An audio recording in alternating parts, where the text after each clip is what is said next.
15 May 1963. When one comes into contact with eternal love, the supreme love, one immediately has, how to put it, a perception, a sensation. It is not an understanding. It is something very concrete. Even the most illumined material consciousness, however much it has been molded and prepared, is incapable of manifesting that. The first thing one feels is this kind of incapacity. Then comes an experience, something which manifests a form of, one cannot call it exactly cruelty, because it is not cruelty as we know it. But within the totality of circumstances, a vibration appears and, with a certain intensity, refuses love as it is manifested here. It is precisely this, something in the material world which refuses the manifestation of love as it exists at present. I am not speaking of the ordinary world. I am speaking of the present consciousness at its highest. It is an experience. I am speaking of something that has happened.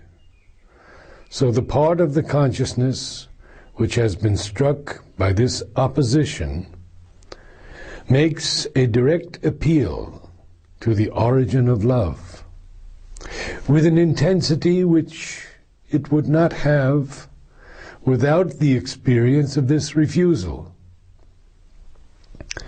Limits are broken, and a flood pours down which could not have manifested before, and something is expressed which was not expressed before.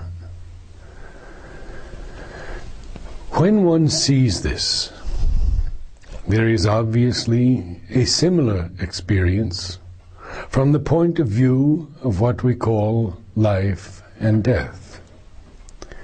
It is this kind of constant brooding or presence of death and the possibility of death, as it is said in Savitri.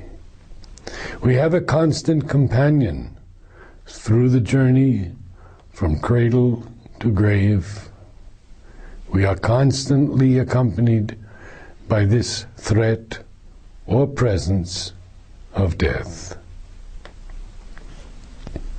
Well, along with this, in the cells, there is a call for a power of eternity, with an intensity which would not be there except for this constant threat.